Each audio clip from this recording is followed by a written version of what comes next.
God stood beside me. I also I swore an oath to my countrymen and kin. Side by side we sang our anthem oh so proudly. And this is where a soldier's tale begins. We left for foreign shores in the name of freedom, comrades in arms for the liberty of man. Shoulder to shoulder, but still could not redeem them in God's name, but no one could understand.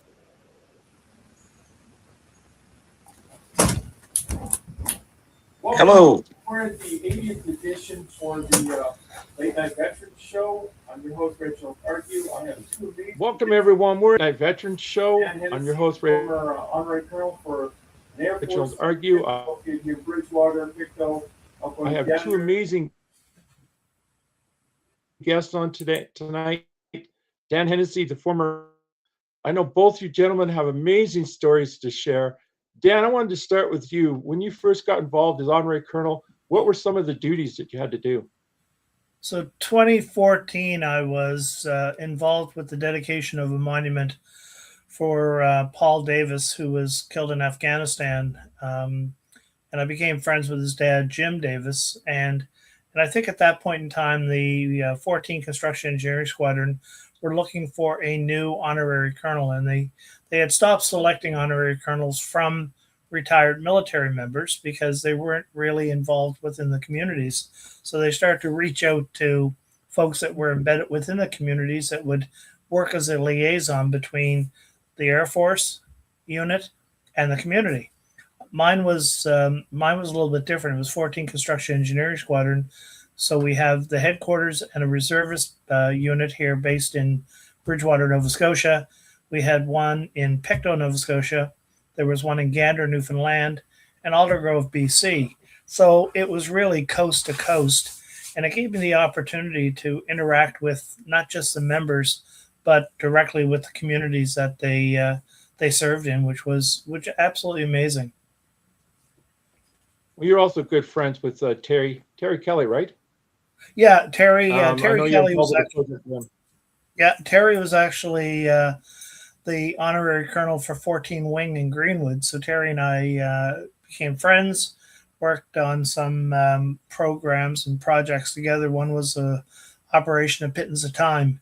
And that was one that we wanted to make sure the Canadians took whatever amount of time that they could take on November 11th, whether it was 2 minutes or 30 seconds or whatever, to honor those that had served and sacrificed. Well, you're also involved with a video project called Time to Remember. Yeah, that was back in 2008. I was a member of Branch 24 Royal Canadian Legion in Bridgewater and attending just a regular meeting. But it was at that point in time, back in 2008, there was a lot of World War II veterans still with us. And an artist came in to present the branch with a piece of artwork and had asked the question, anybody here this evening involved with the D-Day invasion? And all these hands started to go up around me. And I was always a student of history, and I thought what a great opportunity if some of these men and women would share some of their memories. And remembering when those veterans came home, which is no different than today, but when those veterans came home, they just wanted to get on with their lives.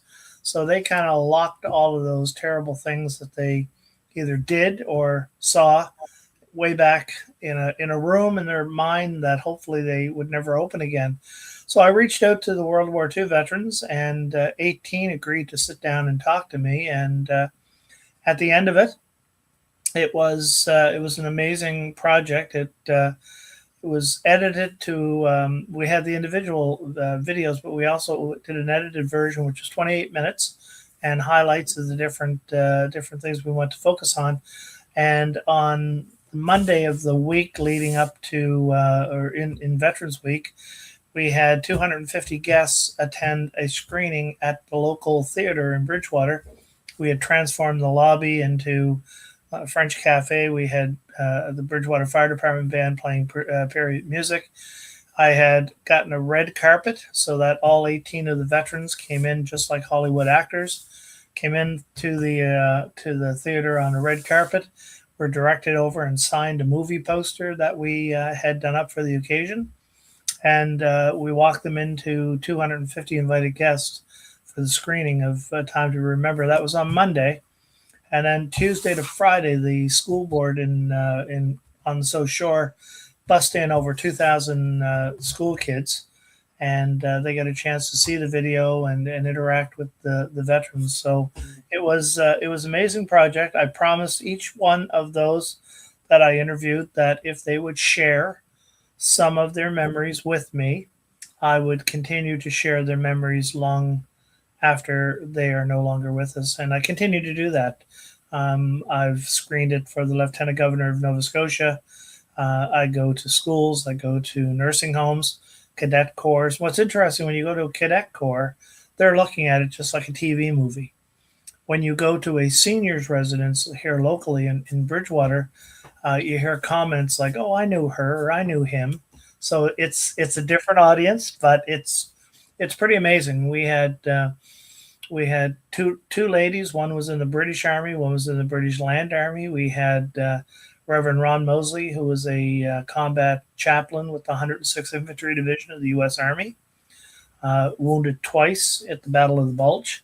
I mean, it was just, I'm talking to these people, and I have to check myself from time to time that my jaw isn't dropped down.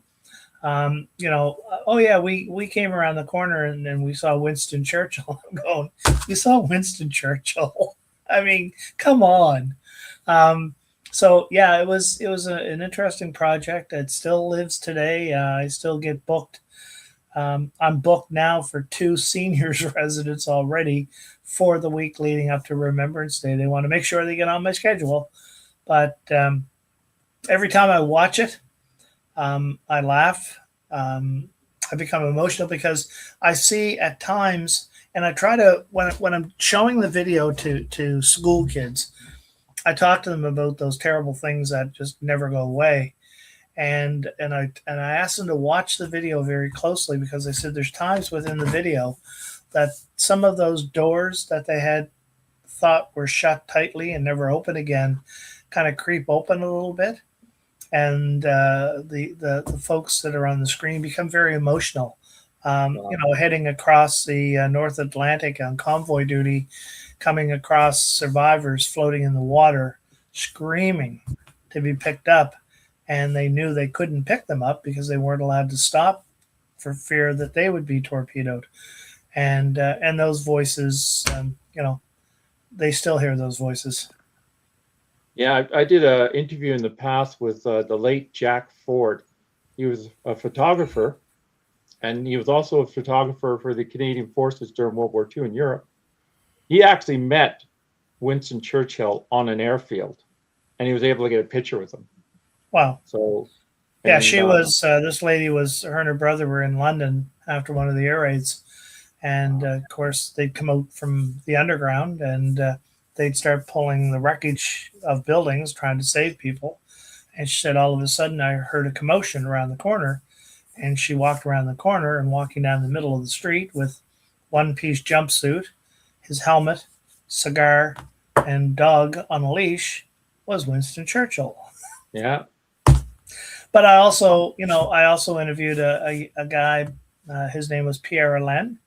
Pierre was 13 years old, living in Paris when the Germans invaded. His parents sent him to live in the countryside with his grandparents. Wow. And of course, they wanted him to be safe, but he joined the French resistance. So, he was working very quietly with the French resistance, saving downed airmen. So it was such a diverse group of people, and it was absolutely amazing. It was an amazing experience. That was back 2008, 2009. I remember you saying earlier your mouth was hitting the floor when you were interviewing people. Oh, yeah. I felt that way when I was interviewing younger veterans. We're talking Paul Franklin, Mark Campbell, Mike Troner, and the list went on because they're talking about what they went through And some of them, they're like, well, I was walking around this corner over here, and the first time nothing happened. Then I walk around it, and boom, IED explodes. Yeah.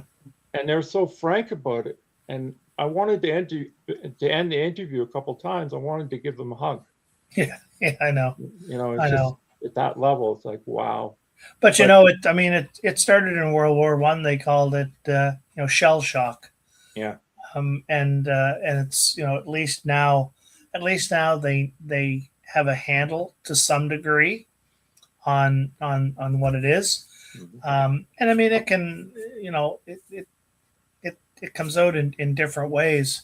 And I mean, that goes directly into what you're going to ask me next about pause for thought. Oh yeah, that one. Nice segue, Reg, by the way. Yeah. Well, we were talking earlier about this. I love the way you did it. Yeah. So I'm a member of the Order of St. George, which is a 700-year-old organization throughout Canada, the United States, and Europe. And this year, actually, we're 700 years old. So it's no, I wasn't around when it started, Reg. So don't ask. You got some of those Fred Flintstone toys, though, right? Yeah. I got that. Yeah, the wheel. We should have met that. Yeah. It's broken up into priories across Canada. We are the Atlantic Priory, and our main focus is, of course, we focus on veterans community, cadets, and the junior rangers. Those are the folks that we support. But our charity of choice here in the Atlantic Priory is an organization called Pause for Thought, which was formed back in 2013. And their goal is to pair service dogs up with veterans suffering from PTSD. So the dogs actually are trained in Kansas. The initial training is done at Leavenworth Penitentiary. So there's a group of inmates that are tagged to do the sit, stand, heel, all that type of thing. And then they get paroled, the dogs, not the inmates. And then they bring out veterans and they pair them up with dogs. And of course, they take them out into things that they will experience when they get back home, like in a mall filled with people. And so each service dog is $15,000 base price. So they're not cheap. But I've seen these dogs. These are not CNIB dogs. These are not therapy dogs. These are service dogs. And they are on duty 24 hours a day with their veteran. A friend of mine has one, and Barrett will lay on Greg sits down, Barrett lays down. Barrett lays on Greg's feet so that he can feel his heartbeat. And he can tell when Greg's anxiety is rising because of the increase in his pulse. And they're just so intuitive. So as I said, last year we had a tournament and we raised $13,000. This year the goal was to make sure that we raised enough, but we are actually right now at before the tournament even starts next Saturday, we are at $24,000. Wow! So we have. Wasn't that Pause was founded by a retired Canadian Air Force veteran, wasn't it? Medrick Kuzno. Yeah. Yep, and amazing guy. He's also a member of the Order of St. George, so he's one of my brothers. But so we have $24,000 right now, and the goal now is to raise enough to support two dogs. And the tournament is actually called the Jim Davis Memorial Golf Tournament, honoring Jim and his service after losing his son in Afghanistan. He started the HOPE organization. You may have heard of that. He was doing peer-to-peer bereavement counseling to the families of others who lost loved ones in Afghanistan. So it was only right. Jim was. He also knew the power of dogs, having two huge Alaskan Malamutes over the years that he would walk through Bridgewater, and it was appropriate to to honor Jim, and going forward, it is still the Order of St. George, but it will be the Jim Davis Memorial Golf Tournament. Oh, that's great to hear. Yep. Amazing news there. I'm gonna quickly jump over to Ron for a second, and what I'm gonna do is I'm gonna open it up. If you guys want to ask each other some questions, that's why I like the kitchen table sort of attitude. East Coast kitchen table, got lobster cooking in boiling on top of the fridge, coffee in hand. Don't mess around. Okay. If you don't have lobster, don't mess around. Oh, Ron, you did that song, "Calling All You Heroes." What's the story behind the song, and also how does it tie into that documentary? Well, I mean, the documentary was for a charity that I work for children, called For the Love of Children.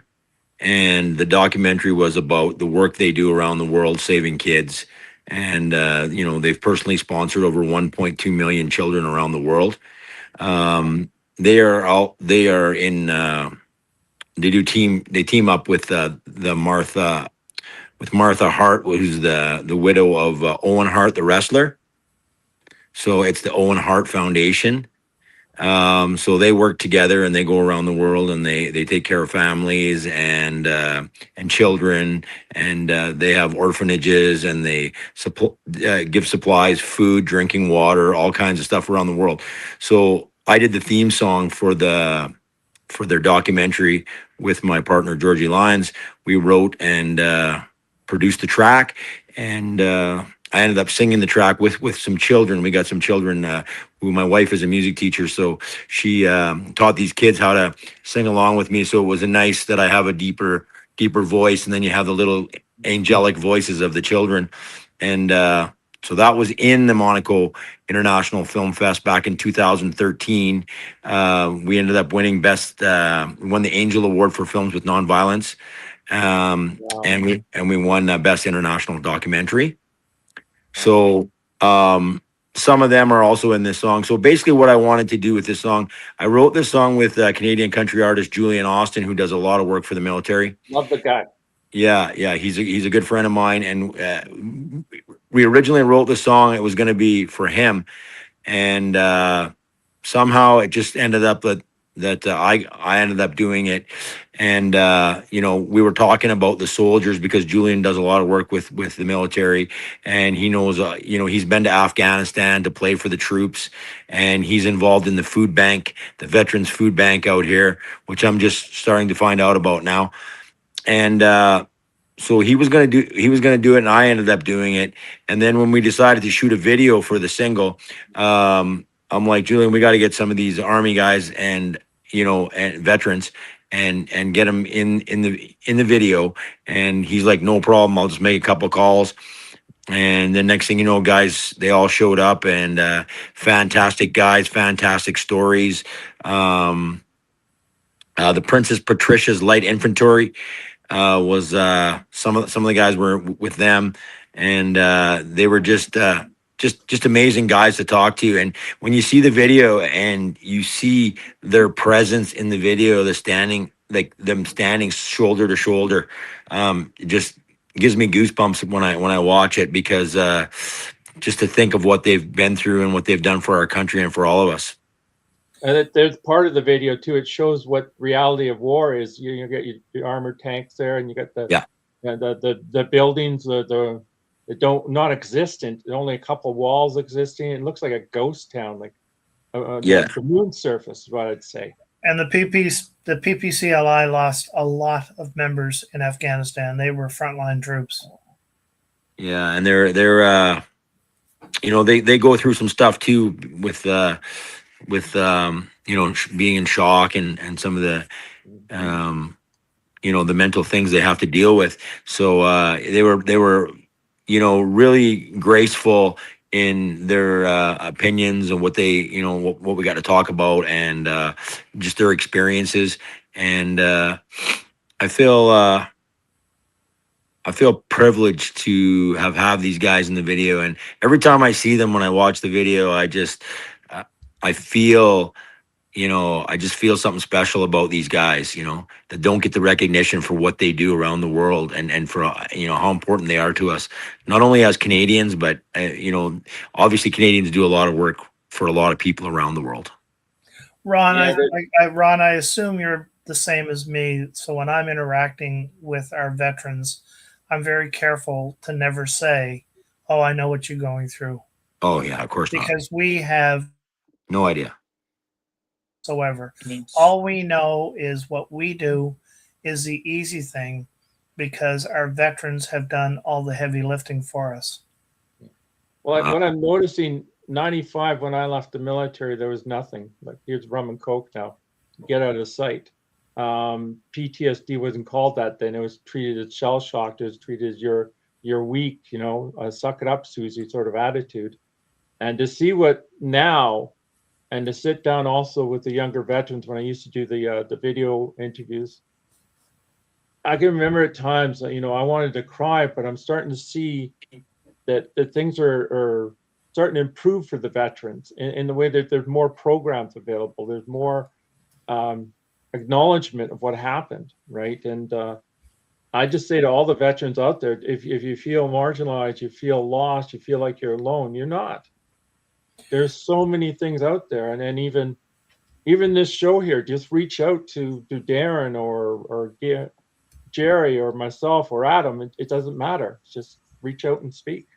The thing that's really sad is the recognition of our military for long-term care beds.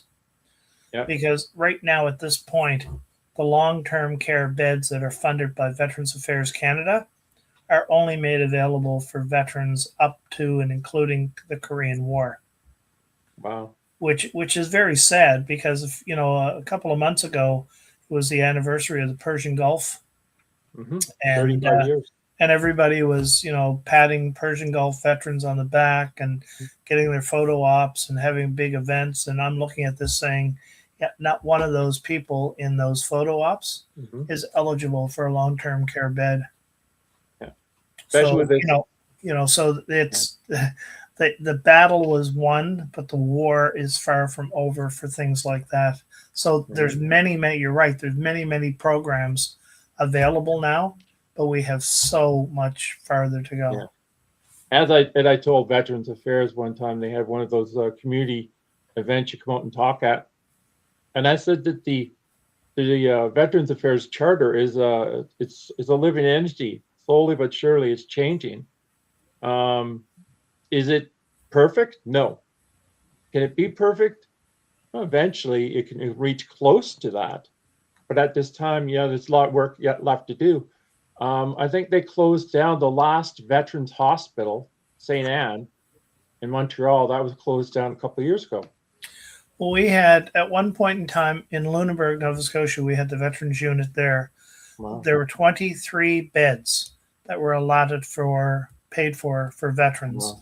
We are now down to 4. Oh. And we had a 100-year-old veteran. His name was Lorraine Reinhardt. Yeah. He moved from his home, and all he wanted to do was to spend his days that he had left in the Veterans Unit in Lunenburg. And when they attempted to move him in, they had to put him in just a regular unit, because the 4 beds were occupied in the Veterans Unit. Yeah. One by a veteran, 3 by non-veterans. Yeah. But they would not move one of those people out to move him in. So basically they put him on, I call it the Grim Reaper watch.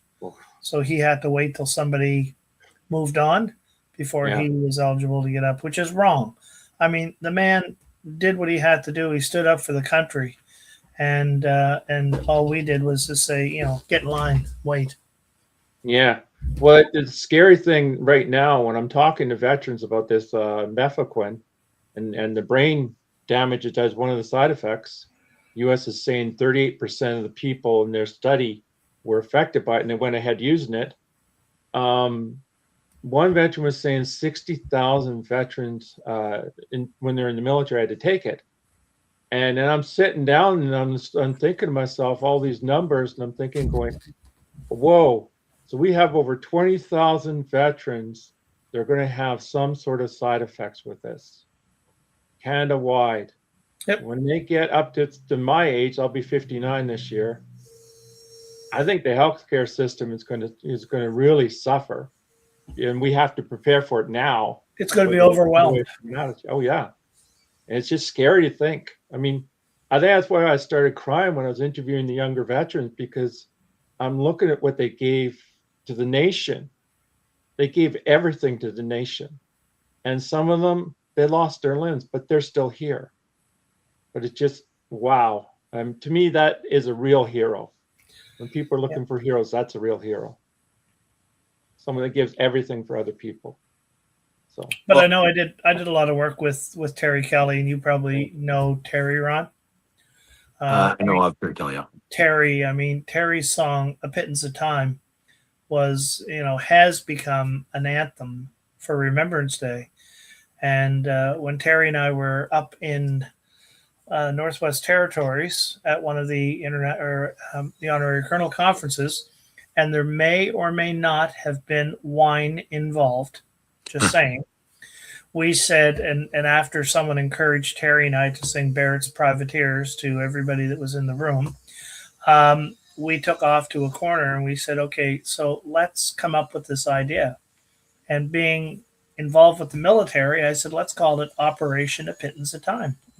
So it was born in the Northwest Territories, and it was, we did videos, we did all kinds of stuff to try to encourage people to take that pittance of time, whatever it might be. And then from that, Terry also wrote No Sky Too High to celebrate the RCAF 100, and it's an absolutely brilliant piece of music. He's got that on video on YouTube, or? Yes, he does. Yeah, it's called No Sky Too High. It's incredible.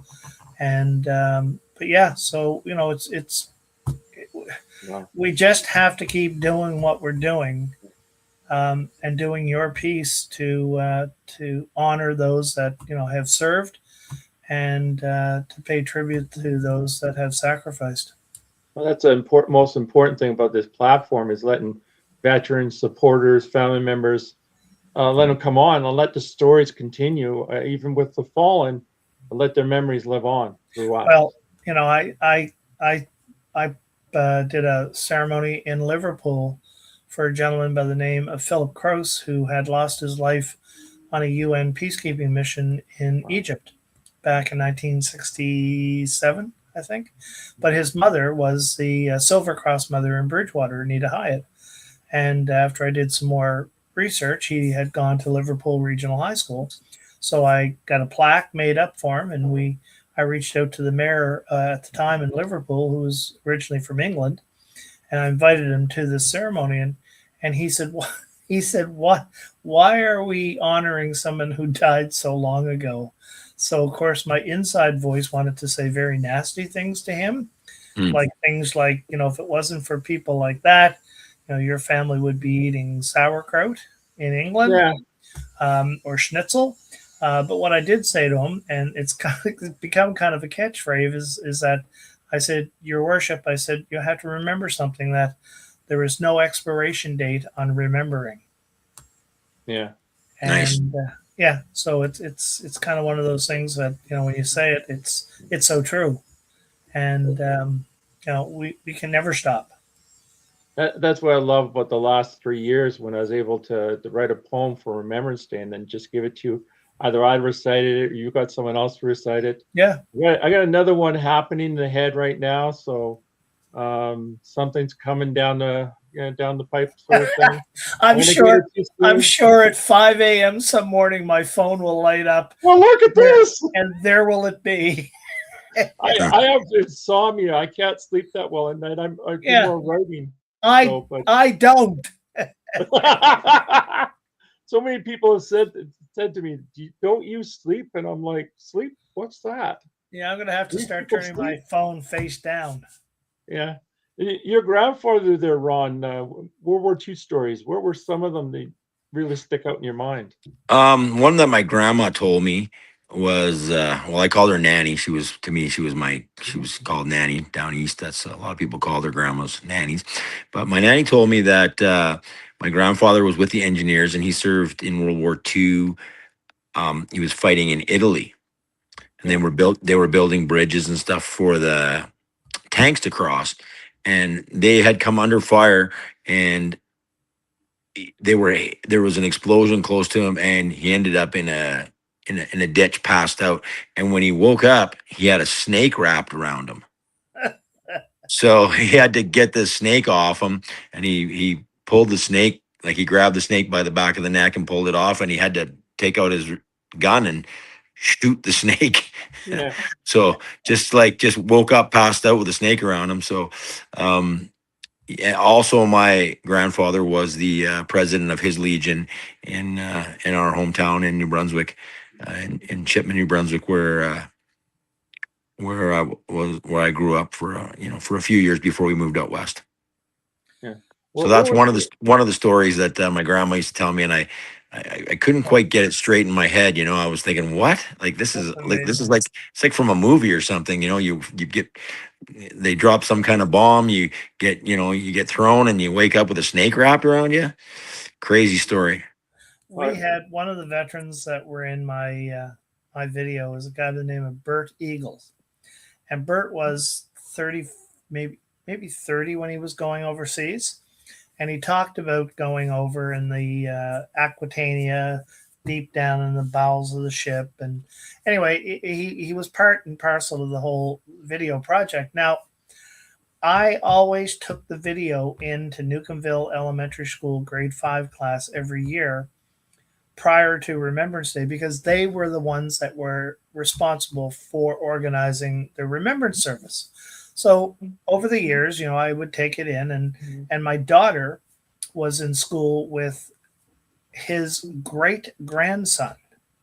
So as the years progressed, all of a sudden, this one year, Aiden Campbell was sitting in the classroom when the video came up on the screen, and there is his great grandfather. So he got to see his great grandfather. He got to hear his great grandfather's voice. Wow. And I thought, amazing. That is absolutely that's priceless. Because how many of us can say, yeah, I knew what my great grandfather sounded like or looked like or everything else. So he just sat there, total amazement. And it was so amazing to be able to give him that piece that he can now see it anytime he wants in the video. Wow. That's fantastic. Yeah, it's pretty cool. You want to continue on with another story there, Ron, from your grandfather? I don't really know too many stories about him. I know that he was decorated, that he had won quite a few awards, and I know that we had a house fire when I was about 18 years old at my parents' house, and pretty much everything went. And the thing that really upset my mother the most was that the plaques and the actual medals from my grandfather got destroyed in the fire. But luckily, she sent a letter to the government, and they replaced the medals and stuff. So that was a pretty cool thing. And when you were working on that, doing that video, calling all you heroes, I thought Scott Casey was there. Scott Casey, yeah. Yeah, and with some of the stories that they were talking about too.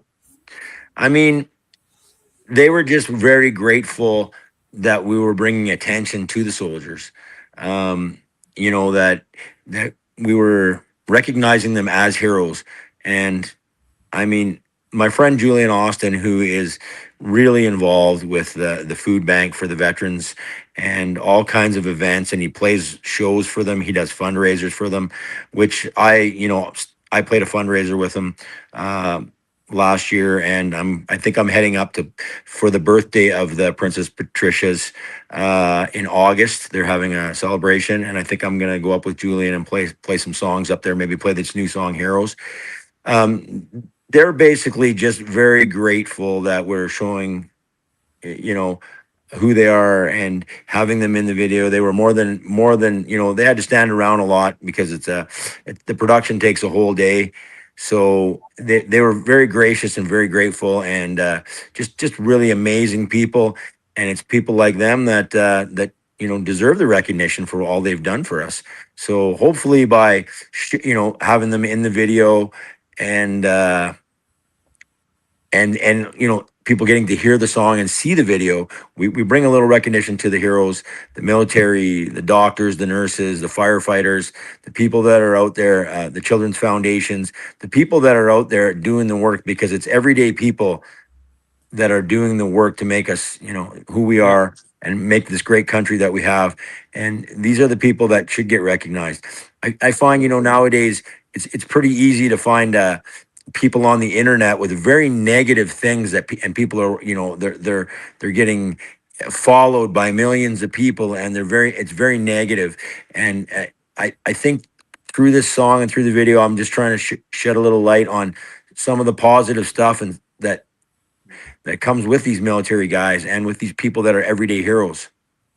Yeah, that's pretty much what I noticed Dan's been doing all along, and stuff that I've been talking about is the fact that, you know, there are a few of us that are like heroes. You know, I'm not a hero, but I know people that are heroes, and it is an honor to sit down with people that have done so much just to make a huge difference in the world. Because we're nothing but caretakers, and the younger generation is going to come along and they take over. I want to give them a better world than what we're living in, you know. Yeah, I find that, you know, there's a lot of negativity on the internet, and this negative people, you know, they're trying to attach some kind of stigma to them that it's cool to do this or cool to be this way, and then they get all these followers and stuff like that.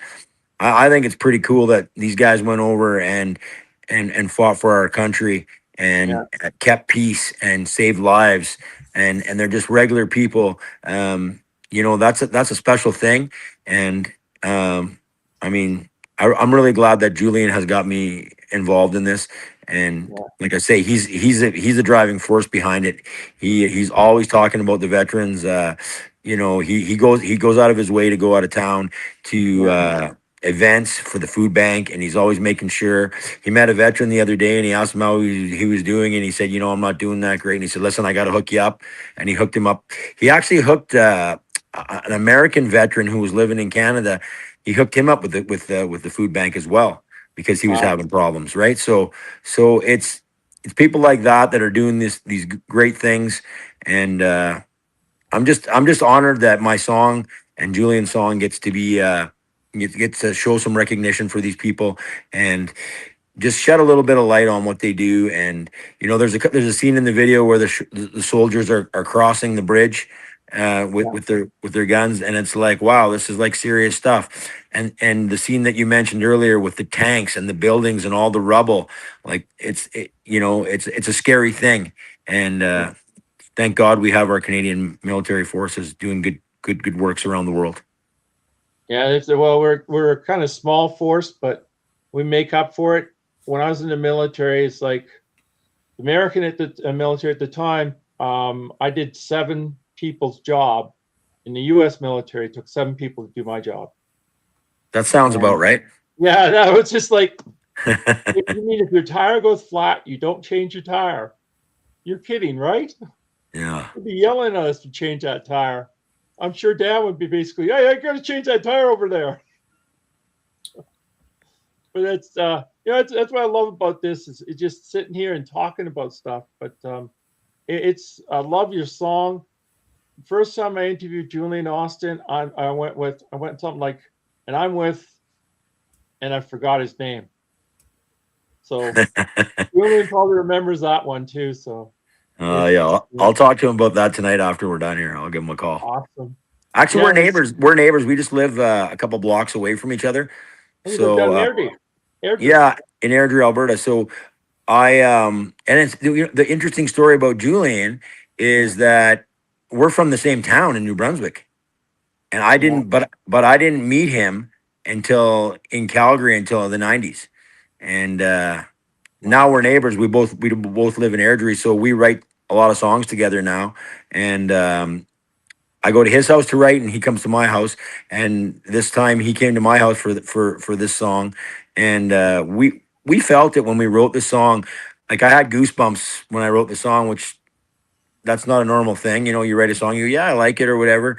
But this was there was a special feeling behind the song when we were writing it, and we both got goosebumps. And I was like, wow, this song's special. We got to do something with it and get it out there.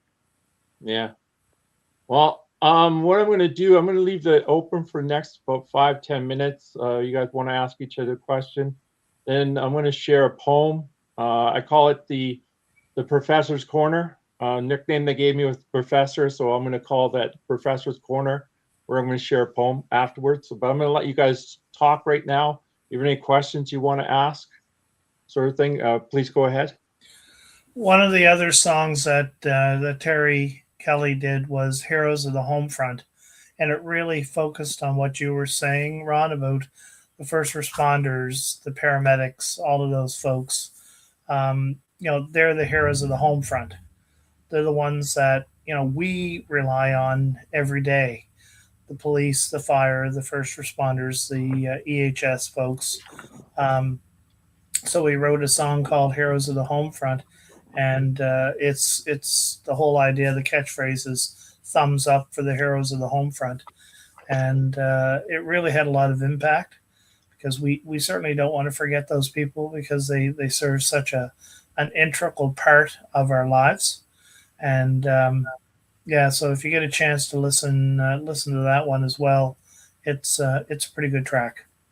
Well, I think that's fantastic. I think for me, music is such a powerful force to connect with people, and it's a different avenue to get your ideas and points across. Everything's not about, hey girl, get in my pickup truck and country music anymore, and what it's been for the last little while.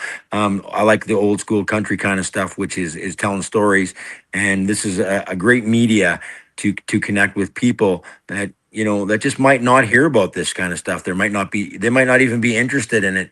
And maybe a song can make somebody change their mind. It can give them a feeling. It can give them an insight. And what a great gift it is to be able to write a song to connect with people and touch somebody's life. So I'm really grateful for the song. I just got added to 780 radio stations around the world internationally. So that's that's a special thing. And the responses I've been getting from around the world have been fantastic. And now I'm grateful to be on this podcast. Maybe some more veterans will hear the song and maybe see the video and show that, that there's people out there interested in what they do and people that are grateful for what they do. Well, I can tell you right now, I will certainly share your song and your video for sure, because I'm dealing with a lot of veterans, past and present. So I'll make sure that whatever exposure I can do, I will certainly do on your behalf, Ron. Well, I appreciate that, and I thank you for all the work you're doing. You're such a well-spoken individual, and obviously there's quite a bit to what you do. And just from listening to you and hearing about all the events and stuff, and I'm grateful for people like you that are actually out there making a difference and recognizing these people.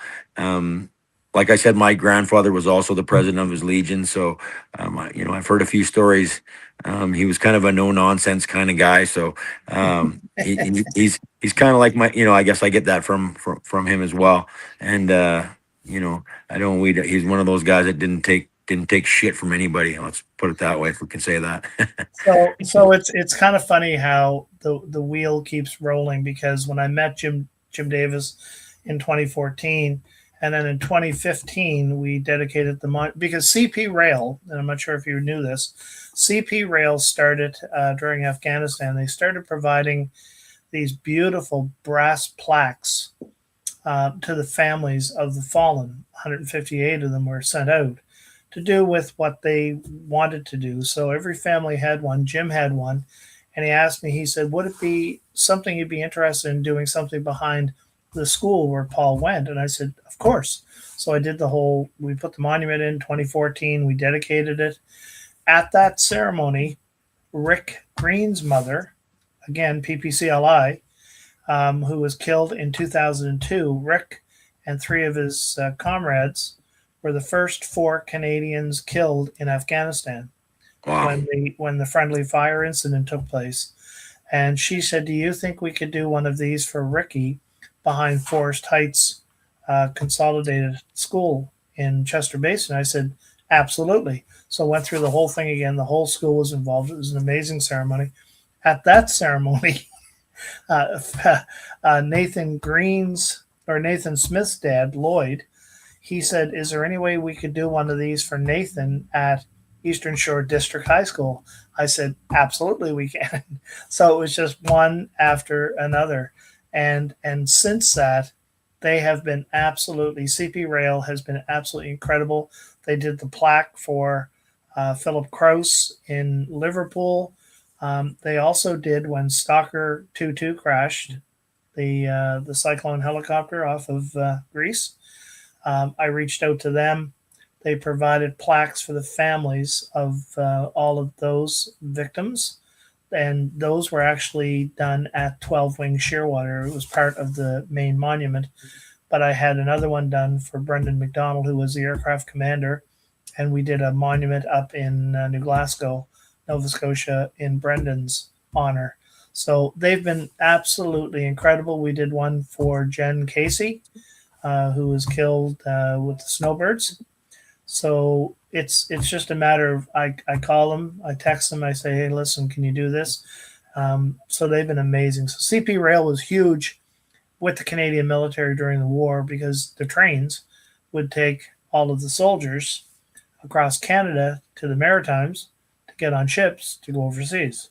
So there's a real tight connection with CP Rail and the Canadian military. So, and they continue to support today with these programs. Nice. All right, That's Professor. amazing. All right, Professor, you ready? Yeah, what I'm going to do now, I'm going to switch over. I'm going to try to get this mouse to work on me. I'm going to do something called the Professor's Corner. I share this poem that I wrote. I feel like it's speaking to a lot what we're talking about. It's called Unbreakable. Tattered and torn, a few souls have battled against the darkness in our realm, refusing to bow or yield, protecting the flickering lights of others. They emerge from a place where they're told to get to the back of the bus, in a period when they were marginalized and kept in invisible chains. Yet with the rising and warmth of the sun, they rose, standing like tall angels with wings covered in soot and singed tips. They fought not for themselves, but as champions of a higher purpose, serving as instruments of change. They held the torch of liberty and justice, raising it high for the whole world to witness that we can all create a brighter future than ever thought possible. They urged us to dream, even in our moments of tremendous pain and tears. As they pressed on, they inspired others while battling their own demons at night. They stood tall, refusing to surrender, screaming at their demons and declaring that their days of control were over, demanding that they leave our midst. Their message of hope and resilience shone brightly, inspiring us to persist and believe in ourselves, even when the world around us became darker than the coldest night. No matter how strong the darkness struck, they stood firm, demonstrating to those around them that changes come from individuals through spirits, through individuals whose spirits cannot be broken or confined. These few have shown us that our spirits are unbreakable, standing tall and becoming instruments of change for generations to come. And that's the poem right there, Unbreakable. It's amazing. Very nice.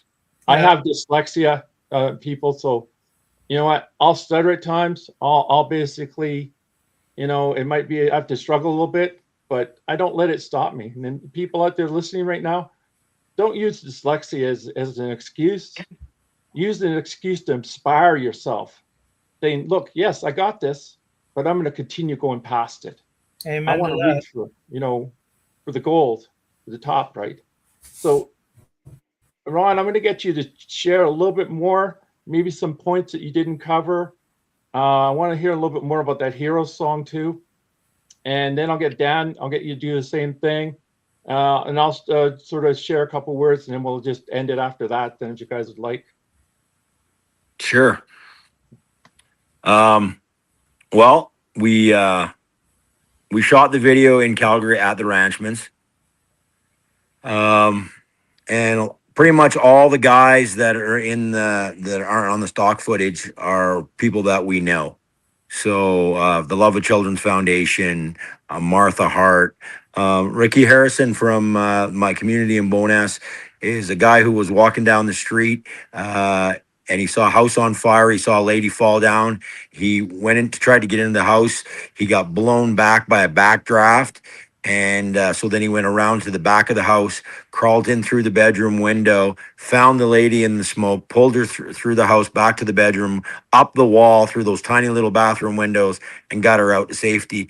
Just a regular guy. He starts the video out. Just a regular guy was out walking to the store to buy a pack of cigarettes in the middle of the night. He's a local hero. So what I tried to do was get some local heroes. Martha Hart, exactly, with the Hart Foundation, for all the work they do around the world, around the globe. A sheed ball from the Love of Children, and then I relied on Julian to get us guys like Scott Casey and some of the other veterans to come in and be part of the video. So we shot the video at the Ranchmans and we released it. So far, the video is doing really well. But what I'm finding is we're doing better on the shorts. We have little posts where we have 30 seconds of the video, and that's at 126,000 views already around the world. So that's pretty big numbers. The video's at around 2,800 full watches. I realize people don't spend 4 minutes watching a video, but if they do, we put a lot of work into this video, and I think they'll like what they see and they'll feel something in the song.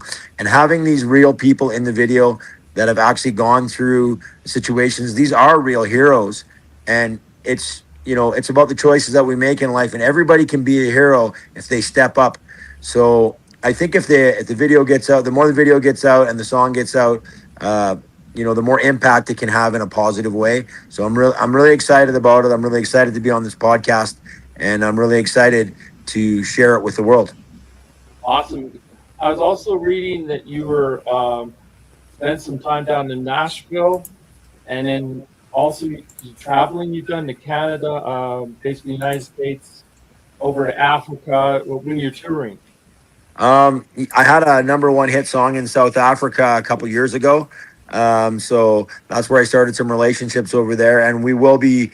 I'm trying to plan a tour next year to go back to Australia. Australia is really supporting this song right now. It's on 4 different charts in the top 10 over there.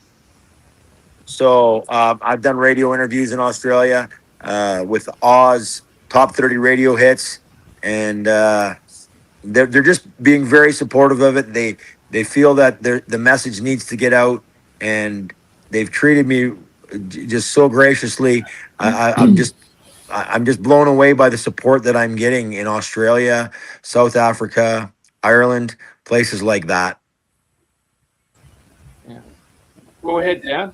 Well, Ron, you're just like a Canadian Crocodile Dundee. But I used to have one of those Crocodile Dundee hats. Actually, that's funny. You got to start wearing it, brother. but it's people in Australia, they recognize the military, and because during World War II, they were very close to being invaded by the Japanese, and Australia was a real hotbed for Allied troops that were there, and I'm sure there was a lot of Australian wives taken home, but they're very understanding, and it's funny because there's a lot of countries, and Reg, you know this too, like in Europe, that Canadians are absolutely revered. You get some of our cemeteries over in Belgium and those areas, they are looked after and manicured on a regular basis by the local residents. Jamie's one of them. Yeah, I was in South Korea in October, and the South Koreans just absolutely love Canadians, because of what the Canadians did during the Korean War. In fact, we went to the demilitarized zone, and I had a camera bag with one of the little Canadian flags that I used to wear in my combats. And one of the ROK soldiers got on the bus just to check our passports. And immediately he went down and looked at the Canadian flag. And he was looking at the flag, and he was looking at me, and looking at the flag, and looking at me. And I looked at him, and I said, "Here." And I ripped it off, and I gave it to him. He immediately put it on his combats. And I went, "Yeah, it might look good now, but if one of your senior officers see it on there, you'll probably catch hell." And but yeah, I mean, Canada is recognized around the world, and it's we've done some great things, and we continue to do some great things. And are we the biggest? Nope, but we're one of the best trained and most recognized, and most just loved, I guess is the word that you can use. Do you have any major events coming up there, Dan, for summer? We do. We recognize events throughout the year. I mean, we start off with Vimy Ridge Day. We did D-Day. We did the Battle of the Atlantic, and we included the Sea Cadet Corps in there, and we we read off every ship that was lost, and they brought their bell and rang the bell. We've got UN peacekeeping days. We've got Indigenous Veterans Day was the first one we did last year. First time we did one last year, because one of our Legion executives is First Nations, and he said, "Do you think we can do one?" I said, "Yeah, absolutely." I said, "You organize it." I said, "You leave the piece in there for the Legion stuff," and Jeremy did an amazing job, and we had an amazing ceremony. So we have that one, and we're going to do the Korean War veterans this year. And then, of course, you're right into Remembrance Day, where we have probably 2,500 people at Veterans Memorial Park in Bridgewater. So it's an amazing. And you've been there, Reg. It's an amazing. It's an amazing ceremony. Ron, what do you have planned for the summer and coming up to the fall? Anything major happening? I think I'm going for the 80th birthday of the Princess Patricia's Light Infantry. I think I'm going to be going up there and playing a couple songs with Julian. We're just trying to get that worked out. I think that's August 6th. I believe it's their 80th birthday. Just, playing music. I've just produced a record for a young fella in Calgary who's a great guitar player. So I'm, doing the music thing. Still working, doing heating and air conditioning, and just living life every day. Well, I want to thank Dan Hennessey and Ron McNiel for coming on and being guests with me today. Thanks, both of you guys. Well, thank you for having us. And Dan, pleasure to listen to you. Pleasure to meet you. You're very well spoken, and I love what you're doing. It's a great thing. Yeah, absolutely. Absolutely. And thanks, Reg. I mean, you're always, you're not just a handsome man. You're actually functionally good at what you do. Well, you see, I got a face that only the radio loves. Well, how I look at it. But you got a cool AKA, the professor. Yeah. The professor, I like it. It's been a pleasure. Thank you so much, guys. Yeah, and I want to remind everyone listening that this is being archived. It's approved and registered by the British Armed Forces Covenant. So to all the British military out there listening, thank you so much for listening in. All the other veterans, if you guys got a story, something amazing to share, please contact Aaron, Lisa, Jerry, myself, or Adam. Love to get you on. Hey, Reg, is it true that all the British veterans that are watching, all they have to do is give you a call and you'll buy them a pint? Hey, well, I've got your credit card, so it's no big deal. Hey, take care, guys. Thanks. Thanks, guys. Thanks, everyone.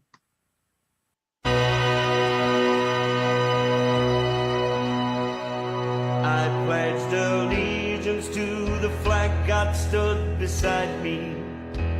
I swore an oath to my countrymen and kin. Side by side we sang our anthem oh so proudly. And this is where a soldier's tale begins.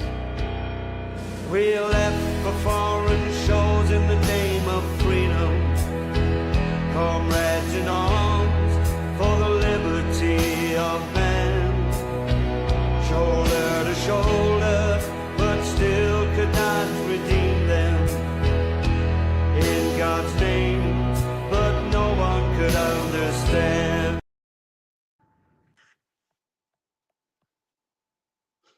Okay.